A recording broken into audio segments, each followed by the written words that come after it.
Alors les amis, on se retrouve pour cette fois-ci. Après breaching, enumerating, exploiting, on va faire la persistance. Alors, c'est la continuation des réseaux qu'on a fait ensemble. On les a attaqués. On avait piraté l'ensemble des machines. On va continuer le sujet, mais un sujet différent. Alors, une fois qu'on a fait l'exploitation, on passe à une étape qu'on dit de post-exploitation. D'accord? Le but, c'est d'avoir de la persistance. La persistance, c'est s'assurer, grosso modo, que l'équipe bleue ne peut pas nous expulser. Pour ce faire, on va backdoorer, on va installer des ports dérobés dans le système d'information et ça va nous permettre de récupérer la main sur les serveurs, sur les 10 serveurs, au cas où ils seraient redémarrés. D'accord? Puisque vous savez que si on redémarre la machine, vous avez une connexion, vous perdez la connexion. C'est pour ça que en red teaming, via les serveurs de command and control, on a pour habitude de déployer ce qu'on appelle des agents. Ça a plusieurs noms, beacons. Donc on a pour habitude de déployer des agents qui vont attendre tout simplement les communications. Et dès que le serveur de command and control lui dira coucou, réveille-toi, c'est un agent dormant. Il écoute, il fait rien et il reçoit les instructions, il l'exécute et il renvoie d'autres informations, il l'exfiltre. D'accord? Alors, la persistance. Comment on peut persister au sein de l'Active Directory? Il va falloir déployer cette persistance. Ça garantit que l'équipe bleue, je vous le disais, ne peut pas nous expulser le système en modifiant par exemple les informations d'identification, les mots de passe. D'accord? Donc le processus de compromission, il est cyclique. Vous l'avez sous les yeux. C'est ce qu'on appelle la cyber kill chain, la CBK. Alors, on a plusieurs modèles de kill chain. Ça, c'est le modèle, on va dire, Lockheed Martin. Je vous présenterai, alors j'ai plein de vidéos à vous faire, je crois que j'aurai fini de tout vous montrer quand je serai mort, mais on a 5 grands modèles de pentest, et aussi de kill chain. Donc, celle-ci, c'est la plus connue, mais encore une fois, c'est le modèle, en fait. Pour déterminer, pour expliciter un concept, on a besoin de le décortiquer. Pour pouvoir le décortiquer, on a ce principe de kill chain, c'est-à-dire la succession d'étapes dans une cyberattaque, dans une cyberopération. Là, vous l'avez sous les yeux, c'est des grandes parties. D'accord? Donc, encore une fois, c'est pas se faire griller par les équipes bleues et il va falloir trouver des solutions. Et parfois des solutions de repli, puisque vous n'avez pas envie de faire toutes les étapes pour finalement quoi? Vous retrouver marron et devoir tout recommencer. Donc, après l'escalade de privilèges, on passe sur la reconnaissance interne du réseau. On va se déplacer latéralement de compte à compte, d'ordinateur à ordinateur. C'est ce qu'on a fait. Et il nous faut le maintien d'accès maintenant. Maintenir sa présence au sein du système et on aura terminé notre opération. Il y a encore, dans les vraies opérations, l'exfiltration des données. D'accord? En cyberguerre, typiquement. Donc, reconnaissance initiale, gain d'accès initial, compromission initiale, gain d'accès initial, escalade de privilèges, reconnaissance en interne, mouvement latéral et maintien d'accès. D'accord? Ça, c'est vraiment des étapes que vous devez avoir en tête. Alors, comment on va procéder? Il faut tout simplement, nous, notre but, c'est que notre accès qui est acquis sur les 10 systèmes ne soit surtout pas révoqué. Ces techniques de persistance, elles dépendent des autorisations et des privilèges spécifiques qu'on a acquis jusqu'à présent. Alors, les objectifs d'apprentissage, pour toutes ces vidéos, j'aurai fini après cette série. Ça vous donnera les bases. Encore une fois, vous devez lire des livres sur l'Active Directory pour comprendre ce qu'on fait. C'est pas en voyant quelques tutos que vous allez être des experts. Je ne le suis pas non plus. Donc le but, on va revoir les bases des méthodes qui sont utilisées pour persister dans l'Active Directory. Encore une fois, ce n'est pas une liste complète. C'est à vous d'aller récupérer les informations, c'est à vous d'acheter les livres ou de les récupérer sur Internet pour en savoir plus. D'accord? Encore une fois, les méthodes sont dites situationnelles. Elles vont dépendre de la structure de l'environnement de l'Active Directory. Mais on peut quand même en citer quelques-unes. Alors, on va avoir ce qui est credential, donc les informations d'identification au sein de l'Active Directory et ces attaques qu'on appelle DSync, Donc DC Sync, c'est-à-dire synchronisation au niveau des domaines, au contrôleur de domaine. On a vu comment on pouvait avoir un billet d'or dans la précédente vidéo, et on va voir également les billets d'argent. Travailler sur les certificats. Vous avez compris que la DCS, c'est la clé de voûte au sein de l'Active Directory, ce principe de PKI, d'infrastructure à clé publique, et également une grosse partie. On a quoi? On a NTLM et on a Kerberos. D'accord? Ça, il faudra bien comprendre ces principes. Ensuite, on a les SID, qu'on appelle l'identificateur de sécurité Active Directory. On a les listes de contrôle, qu'on appelle ACL, Access Control Lists au pluriel. Et enfin, les objets de stratégie de groupe, GPO, dont je vous ai déjà parlé. Alors, on va devoir faire des modifications au niveau du DNS. Toutes les machines sont passées en 61. Alors, on va modifier. Oh, le mec, oh, ça doit être un vrai hacker, lui. Il a un fond d'écran. Alors, très bon livre, d'ailleurs, que je vous conseille. Comment, en quelques années, je suis devenu un script qui dit. Ce bouquin est excellent. How to hack like a noob. Alors, plus sérieusement, on va éditer Nano, parce que moi, les vieux te diront, mais utilise VI, utilise Vim, utilise Emacs, mais moi, je suis entre les jeunes et les vieux, donc je vais utiliser Nano, mon grand Nano. Donc, on va éditer le fichier host et je passe toutes les adresses du précédent lab en 61, sinon ça va pas le faire. Parfait. Donc, il nous faut redémarrer. Qu'est-ce que je fais? Système CEL Restart Network Manager. Parfait. Donc là, on devrait être bon. Pas l'air la fête du slip. Ça a pas l'air concluant tout ça. Ah oui, je sais. Il faut qu'on aille aussi dans le Network Manager. Je suis bête. On va dans IPv4 et là, donc ça c'est les serveurs DNS de Cloudflare pour communiquer avec l'extérieur. Et là, je lui mets un serveur DNS local sur mon ordinateur. Je lui dis, écoute, tu peux atteindre le contrôleur de domaine à cette adresse. Et là, tout de suite, ça devrait aller un peu mieux. Pareil, encore une fois, on va simuler. On a notre copine Irène Leach avec son password. Parfait. Bienvenue voyageurs. Félicitations d'avoir gardé toute cette série de vidéos.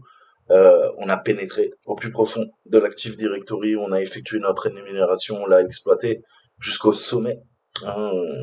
Sommet, cime de l'arbre, Active Directory, forêt, tout ça. Bref, ça y est. Tu peux souffler un coup. Soit te boire une bière, soit un bon café. C'est mérité. Bienvenue à la taverne de la persistance. Alors, le travail acharné, tu le sais, ça paye toujours. Et maintenant, on va s'amuser un peu. Puisque la partie loot, récupérer, c'est comme des petits cadeaux à Noël. On va s'amuser, on va récupérer tout ça. Donc, la persistance au sein de l'Active Directory, ça reste quand même une affaire sérieuse, d'accord?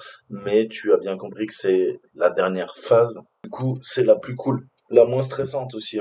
Le but, c'est de laisser libre cours à notre créativité, d'accord?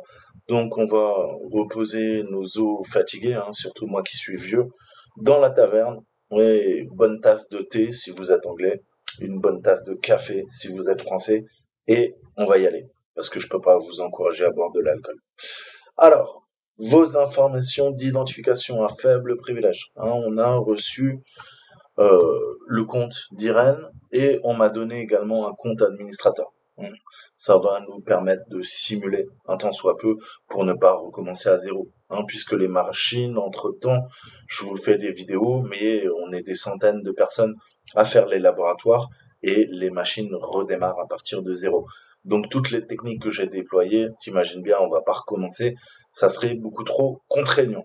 Donc, pour simuler le fait qu'on était sur le même laboratoire, on nous donne un accès administrateur qui est créé de toutes pièces, mais vous aviez vu la dernière fois que de toute façon, on aurait pu le faire nous-mêmes. On avait accès au contrôleur de domaine, le parent et l'enfant. À partir de là, je fais ce que je veux puisque je suis DA.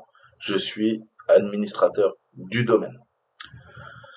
Donc, étant donné que nous fournissons un accès complet sur l'ensemble du domaine, ça c'est THM qui nous donne ça. Il est toutefois recommandé en fait de prendre du temps pour travailler ces méthodes. Hein. Elles rapportent beaucoup de dividendes en échange. Hein, c'est à vous de bosser. On ne peut pas tout le temps simuler avec des laboratoires et tout ça pour vous confronter lors d'un engagement d'équipe rouge. Il faut quand même comprendre que la persistance, c'est la clé du succès, puisque je vous le disais, l'équipe bleue va chercher à vous expulser du système, si elle le sait contaminer. La première et la moins fiable des techniques de persistance est celle des informations d'identification.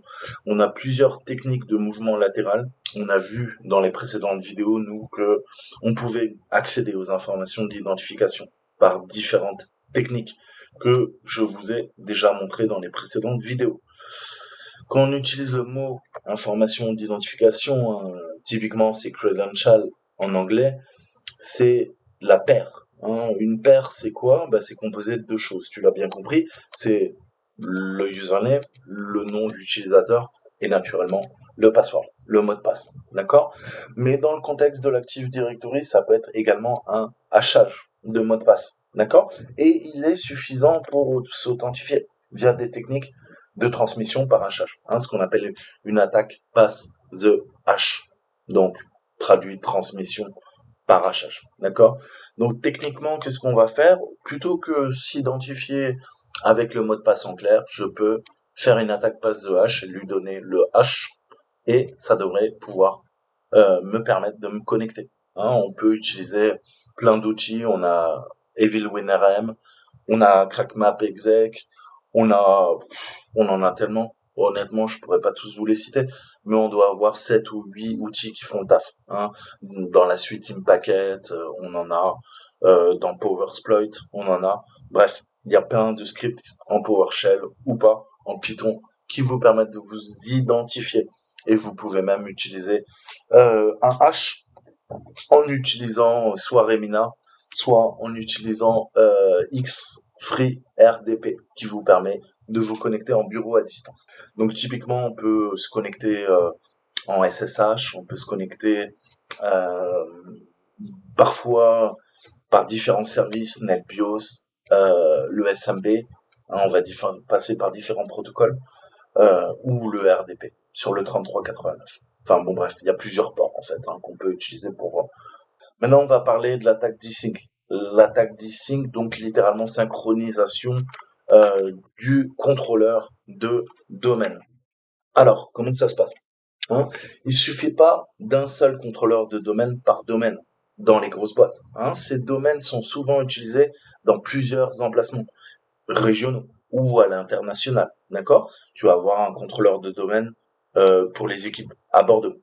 Tu vas avoir un contrôleur de domaine pour les équipes à Lille, à Paris, à Marseille, à Lyon. Tu l'as bien compris. Ou dans le cadre d'une multinationale, on va avoir des séries de contrôleurs de domaine situés aux États-Unis, au Canada, en Nouvelle-Zélande, où tu veux. D'accord? Donc, le fait d'avoir un seul contrôleur de domaine, ça va, entre guillemets, retarder considérablement les services d'authentification dans l'Active Directory. Alors, ce que font les grosses boîtes, on a ce principe de redondance. D'accord? On va distribuer la charge et au bout d'un moment, un contrôleur de domaine, c'est quoi? C'est ni plus ni moins qu'un serveur. Ok? Le serveur a lui-même ses propres limites. Il a ses limites de RAM, il a ses limites de cycle CPU, il a ses limites de bande passante aussi, hein, avec ses grappes de disque dur ou de SSD. Encore une fois, pensez toujours que puissance de calcul, mémoire, goulet d'étranglement au niveau du réseau, c'est ce qu'on appelle la bande passante, et goulet d'étranglement au niveau des IO, des ES, les entrées-sorties. D'accord? Et toute périphérique qui vous permet de lire des informations, d'écrire des informations, que ça soit une carte SD, que ça soit une clé USB, un disque dur, un SSD, peu importe. Ça a quoi? Ça a des entrées-sorties. D'accord? Donc on calcule ça soit en MO secondes, soit en gigasecondes, hein, avec les dernières technologies type SSD, NVMe, en PCI Express 3, maintenant 4, bientôt 5, 6, etc., etc. Donc je crois qu'on est à 5, si je dis pas de bêtises. D'accord? Et on a ce principe de MIOPS. Alors les IOPS, déjà, c'est les opérations à la seconde. Hein, les milliards, les millions, les centaines de milliards, tout va dépendre de la périphérique, d'opérations à la seconde. C'est pour ça que quand vous achetez un SSD, vous avez très souvent, on vous dit l'IOPS. On vous dit combien d'IOPS ou de MIOPS, de millions de d'OPS, d'IOPS, pardon, il peut faire. Donc techniquement, c'est quoi? Bah, c'est comprendre que ça va permettre de gérer les entrées-sorties. Hein, ça va permettre de gérer les fils, d'accord? Puisque sur vos SSD, typiquement, on découpe la data, on les met dans des fils d'attente, et après ça passe par le bus de données, bus mémoire. Bref, on a plusieurs types de bus pour que bah, ça soit traité par votre processeur, votre RAM, d'accord? Puisque typiquement, quand vous chargez une photo ou une page, elle est mise en cache, en buffer, et tout va dépendre après comment c'est géré, si ça demande beaucoup de mémoire ou pas. Quand vous lancez une application, elle va venir se charger en RAM, hein, et on va avoir des threads qui vont lancer votre application pour que vous puissiez l'utiliser. Donc tout ça, on utilise des files d'attente hein, partout, même ton jeu vidéo. Quand tu joues à un jeu vidéo, ta carte 3D, pour gérer les images, généralement 60 images par seconde ou plus, elle utilise également des files d'attente. Hein. C'est un processeur, comme ton processeur CPU, un GPU a également des files d'attente. C'est ce qu'on appelle un pipeline. Hein. Dans le pipeline, tu vas mettre des morceaux de données. Ces morceaux de données vont passer par comme des paquets et on a besoin de gérer des fils, d'accord? Parce qu'on peut pas tous les envoyer en même temps. C'est pareil, un bus mémoire, un bus vidéo sur ta carte graphique, eh ben, au bout d'un moment, ça sature, d'accord? Ton bus vidéo, en fonction de la RAM et de la largeur de l'architecture, hein, on est, par exemple, sur les cartes Nvidia, AMD, on est sur des bus 256 bits, sur des bus 384 bits, sur les grosses cartes 3D, on est avec des bus d'une largeur de 512 bits, et naturellement, plus il y a de bits, tu l'as bien compris, plus la bande passante est conséquente. Hein, on parle de plusieurs centaines, voire maintenant 1 Tera de transfert à la seconde, hein, en lecture, en écriture. Donc c'est complètement dingue. Hein. C'est extrêmement rapide. C'est même beaucoup plus rapide que la RAM que vous avez. D'accord? Quoique maintenant, avec la DDR5 et tout, je crois qu'on fait aussi un peu des trucs assez fous, mais ça fait longtemps que je me suis plus replongé dans le matériel. Il faudrait que je me remette un peu à la page pour voir les dernières technologies. Mais bon, voilà. Il faut bien comprendre qu'un ordinateur, c'est pas la plupart des gens, quand vous débutez, ils rament, d'accord? Il lag, c'est la connexion réseau. Il rame, c'est la RAM, c'est la mémoire. Mais non, c'est plus compliqué que ça. Votre ordinateur, on a peut-être saturé son processeur, donc ces cycles CPU, il peut pas vous en donner plus. C'est peut-être votre bande passante, c'est peut-être en effet votre RAM qui a quoi? Bah, qui crée des fautes, il y a des problèmes, il y a des crashs, il y a des blue screen of death, ça peut ralentir, mais ça peut être également un vieux disque dur qui va ralentir l'ensemble de votre comment dire système, puisqu'il y a des appels qui sont faits à ces fameuses files d'attente et le disque dur est pas à même de gérer ou de charger ton jeu vidéo ou ton application. Et typiquement ça, vous le voyez quoi. Il y a certains jeux, ils fonctionnent beaucoup mieux sur un SSD qu'un disque dur parce que va y avoir ces techniques de streaming au niveau des textures, hein, pour qu'elles puissent apparaître dans votre jeu vidéo en temps réel. Maintenant, vous avez des open world, hein, type GTA 5, et ce que vous voulez en fait. Ça gère des cartes tellement immenses. Vous imaginez bien qu'on représente pas quoi?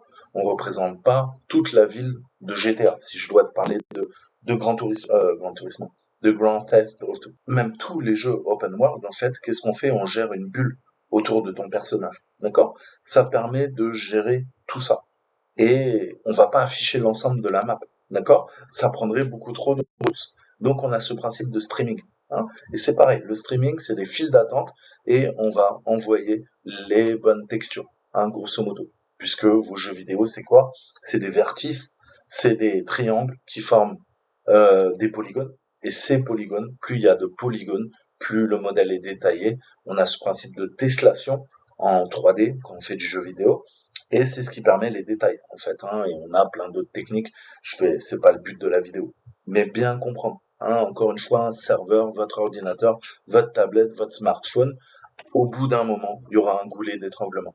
Le goulet d'étranglement, vous l'avez bien compris, c'est une métaphore, c'est-à-dire que, au bout d'un moment, le bus ou le pipeline, ou en tout cas où vous faites passer vos données, il y en a trop qui vont passer en même temps. Et du coup, c'est comme si je te dis, faire passer 10 voitures dans un tunnel, ça va. Si tu essayes d'en faire passer 100 d'un coup, tu as bien compris qu'il n'y a pas assez de fil, il y en a qui vont rester bloqués. Et c'est pareil. Donc on a ce principe de fil d'attente. Vous retrouverez dans l'architecture CPU et dans l'architecture GPU. Bref, c'est pas le but de la vidéo, je m'égare, encore une fois. Mais c'est ça. Le cas d'essai, on va venir le redonder. Hein, on a ce principe de failover où si jamais il y a un décès qui tombe, on va pouvoir récupérer l'infrastructure. Vous imaginez bien qu'on va pas stopper l'activité de l'entreprise et les gens vont être déconnectés de leur poste client parce qu'il y a un contrôleur de domaine qui est tombé. D'accord?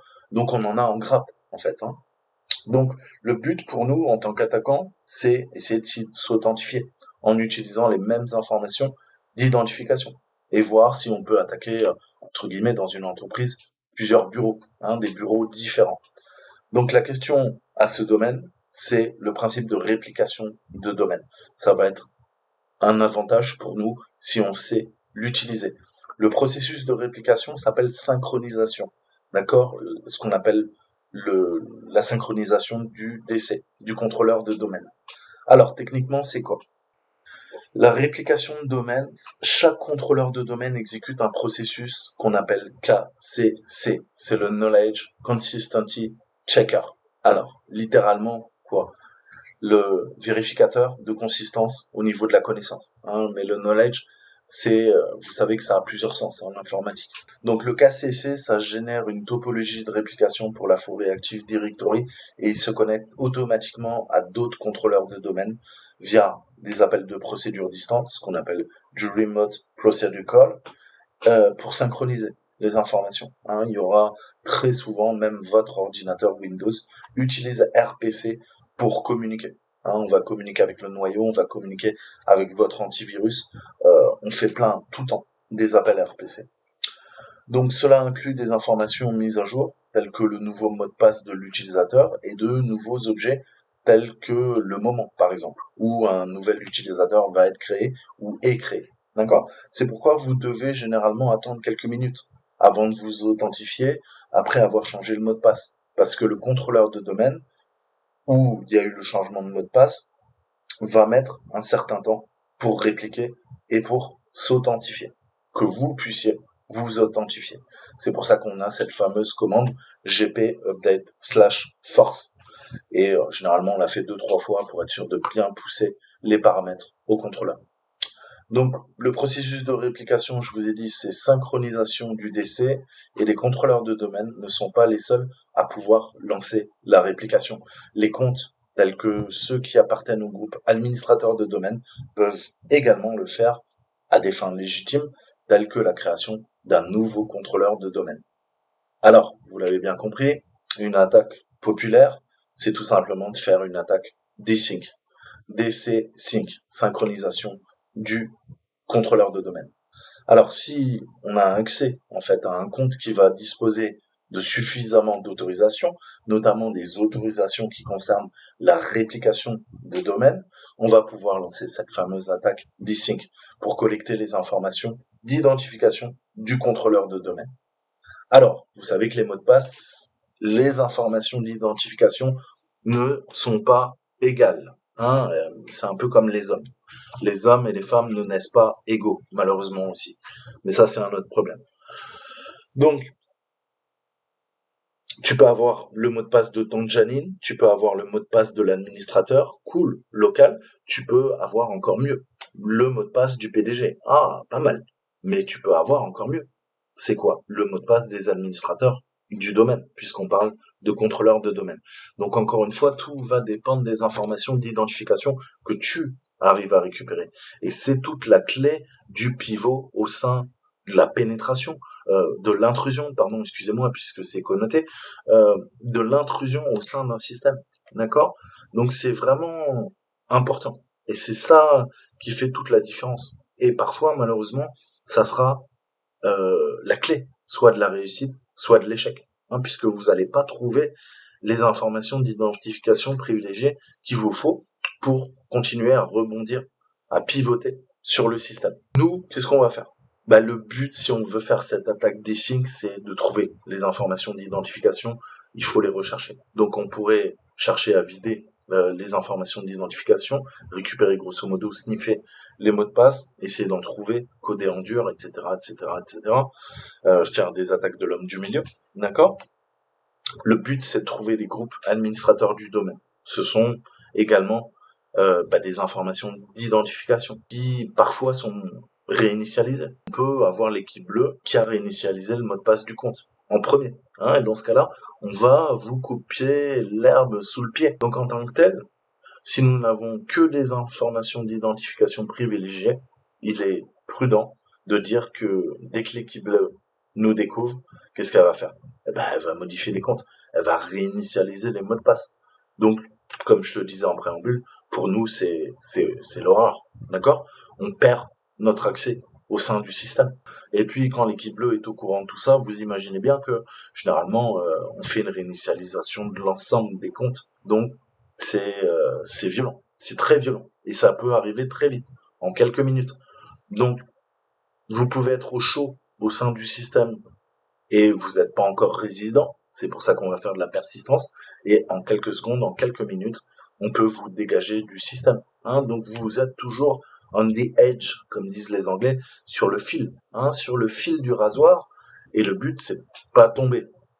Donc l'objectif pour persister avec les informations d'identification privilégiées, entre guillemets, c'est de trouver les clés, entre guillemets, complètes du royaume, hein, si on doit faire des métaphores. On a besoin de suffisamment de clés pour nous assurer que nous pouvons toujours atteindre l'exécution des objectifs qui ont été fixés lors de la mission. On va rappeler certains concepts et on va passer à l'attaque. Donc l'information d'identification, elle dispose des droits d'administrateur local, hein, et parfois sur plusieurs ordinateurs. D'accord? Donc les fameux credentials. Habituellement, les grandes entreprises ont un groupe ou deux avec les droits administrateurs locaux sur presque tous les ordinateurs. Ces groupes sont généralement divisés en un poste de travail ou un pour les serveurs, ça dépend. En récoltant les informations d'identification des membres de ces groupes, on aura toujours accès à la plupart des ordinateurs du domaine. Administrateur local en local, administrateur du domaine sur le contrôleur de domaine. D'accord? Donc vous avez bien compris qu'en termes de hiérarchie, l'administrateur du domaine est bien au-dessus en termes de droit que l'administrateur local, puisque l'administrateur local peut administrer sa machine ou peut-être un autre serveur ou peut-être une autre série de machines, mais il n'a pas tous les droits qu'a l'administrateur de domaine qui lui gère non seulement les machines que gère l'administrateur local, mais également toutes les autres. Ça, il faut bien le comprendre. Donc en récoltant les informations d'identification des membres de ces groupes, on aura accès aux ordinateurs du domaine, comme je vous le disais. Ensuite, on a les comptes de service qui vont disposer d'autorisation de délégation. Avec ces comptes, on sera en mesure de forger des tickets d'or et d'argent pour effectuer des attaques de délégation Kerberos. Constrain, unconstrained, encore une fois, il va falloir comprendre tous ces termes. Ensuite, les comptes utilisés avec les services AD dits privilégiés.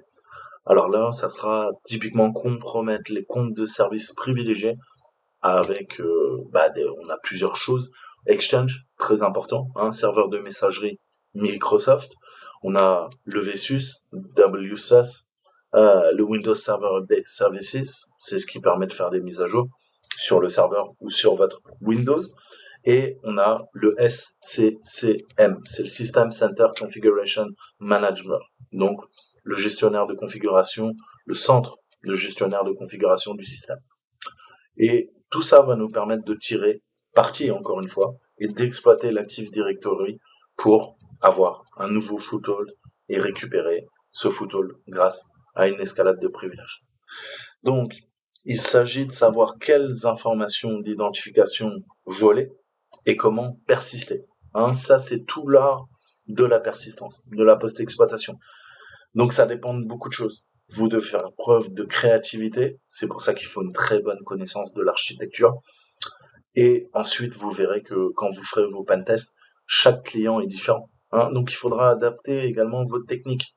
Donc, encore une fois, amusez-vous, faites bien transpirer l'équipe bleue et ensuite, dumpez toutes les informations d'identification que vous avez pour avoir votre lot et le récupérer et avoir toutes les clés en main du royaume. Allez, c'est parti. On va se lancer le desync. On lui donne le mot de passe. Parfait. Donc là, on est connecté. On va pouvoir à nouveau travailler avec notre ami Mimikatz. On va utiliser Mimikatz. Donc, vous voyez, ils nous ont mis plein d'outils. On voit que visiblement, il y a déjà quelqu'un qui a dumpé. Donc, on va pas tricher. Forge, certes, c'est un outil que je vous avais déjà présenté. PowerSplot et Rubeus. C'est vraiment Forge, certes, ça va nous permettre de forger des certificats. Vous verrez par la suite. D'accord. Nous, on va se faire notre attaque desync. Alors, je vais aller dans Mimikatz. Donc, privilège, si je fais pas de faute, debug. 20, ok. Alors, LSA dump. On va faire un dump. Donc, le LSA, c'est l'autorité. Et le LSA, un LSA, vous savez, je vous dis toujours, il y a un processus qui tourne en mémoire, c'est LSAS.exe.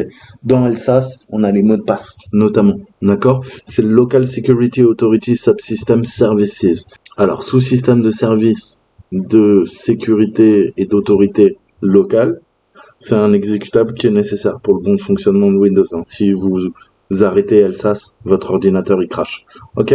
Donc, ça assure l'identification des utilisateurs. On a ça depuis Windows 2000 et jusqu'à Windows 10 et 11. D'accord? Nous, sur l'Active Directory, je vous mettrai la page Wikipédia qui vous explique tout ça. Les utilisateurs du domaine sont identifiés à partir des informations. D'accord? On a un annuaire, on a un protocole aussi qui s'appelle le LDAP, qui va nous permettre, grâce à l'annuaire Active Directory, on a l'ensemble des personnes, des objets, des ordinateurs, des serveurs, des imprimantes, des scanners, etc., etc. D'accord? Donc, ça nous permet d'utiliser ça. Donc là, on lui dit, écoute, tu vas dumper le LSA. Donc, typiquement, on lui dit, Mimikatz va chercher les clés de chiffrement et les mots de passe chiffrés ou hachés en mémoire, puisqu'ils tournent en mémoire là sur l'ordinateur. Et on lui dit 2 points, séparation, on lui dit tu fais une attaque de desync. Donc vous voyez que LSA dump là, c'est tout ce qui concerne en fait le module LSA dump, qui permet de dumper plein de choses et de faire des attaques. D'accord? Donc c'est tout le temps la même sous Mimikatz. Ce type, on lui donne d'abord le module et après on lui dit la commande séparée de 2 points, enfin de 2 points, de 4 points. Alors, nous, ce qu'on va faire, c'est on va utiliser notre compte bidon, pas le compte de l'admin. Là, je suis administrateur, certes, je vais lui dire, écoute, sur le domaine, tu vas synchroniser notre utilisateur. Notre copine Irène, voilà. Donc là, il y a dû avoir un GSS Negotiate. Vous voyez qu'on fait appel à l'annuaire, notre service LDAP, l'annuaire, Active Directory, et on fait des appels RPC. D'accord? Donc, ça, qu'est-ce que ça fait techniquement? Donc là, on a le hachage NTLM du compte. Donc, qu'est-ce qu'on peut faire? Si vous voulez, vous avez besoin, vous avez plein de sites qui font ça, mais on a un NTLM H Generator, c'est la beauté de la chose, et je te montre, moi je le connais, vous allez voir. Password 1, ça a été haché avec du MD5 NTLM, on va le péter facilement. Donc ça fait que dans ce sens, donc si je mets password 1, d'accord? Qu'est-ce qu'on voit? Eh bien que c'est bien ça. Donc, ça nous permet de comparer, puisque password 1 qui a été généré, oui, il nous le dit en même temps, Mimikatz.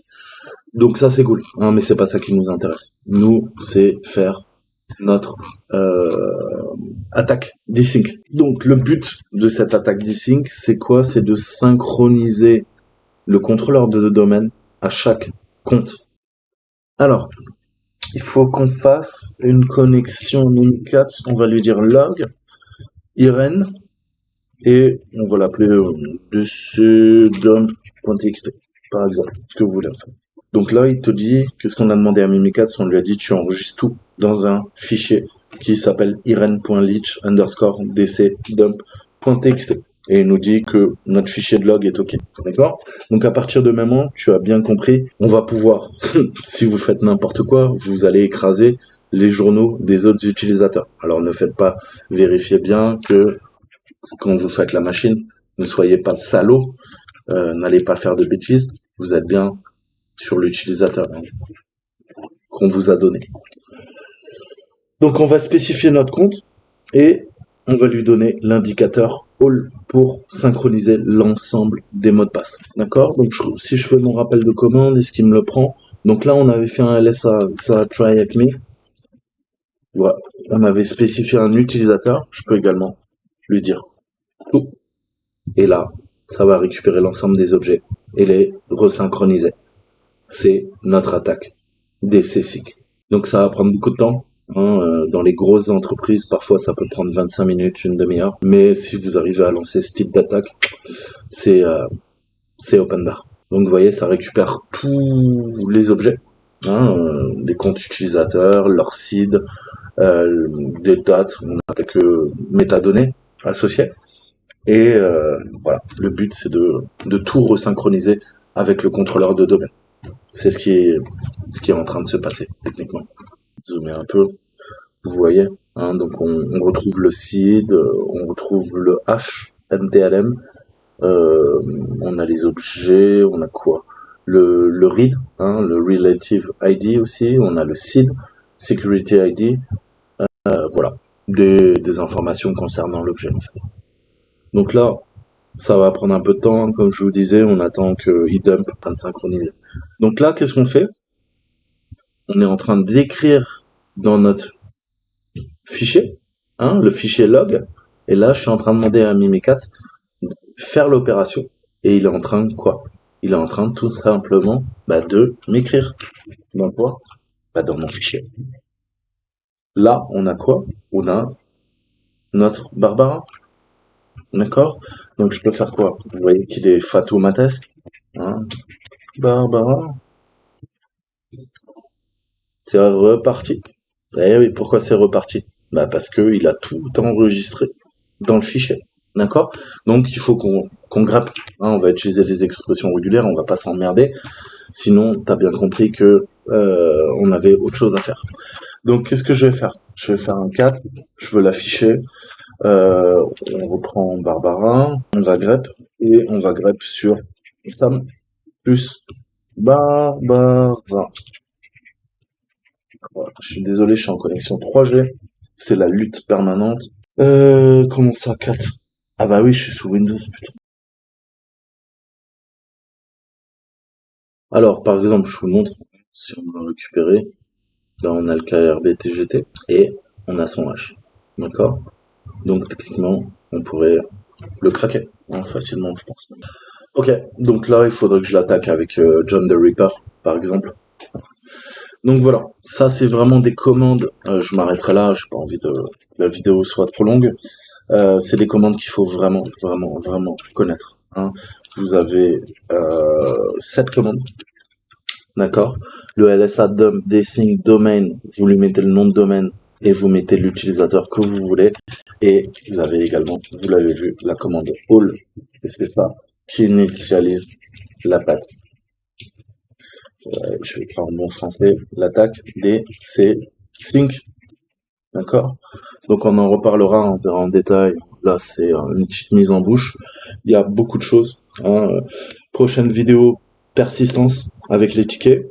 Ensuite, troisième vidéo, persistance avec les certificats. Quatrième vidéo, persistance avec l'historique des seeds. Persistance à l'appartenance d'un groupe, d'un contrôle d'accès, des objets de stratégie. Et on conclura sur ces laboratoires. Je vous ai fait 4 labs sur divers sujets. On continuera, hein, puisque pour l'OSCP, vous avez, on va dire, 60-70% d'Active Directory. Hein, donc c'est vraiment important de comprendre ces concepts, les tactiques, les techniques, les procédures, comme toujours. Donc, il y a cette vidéo qui sort, et il y en aura 7 autres qui vont suivre. Moi, je vous dis à très bientôt. Ciao, ciao.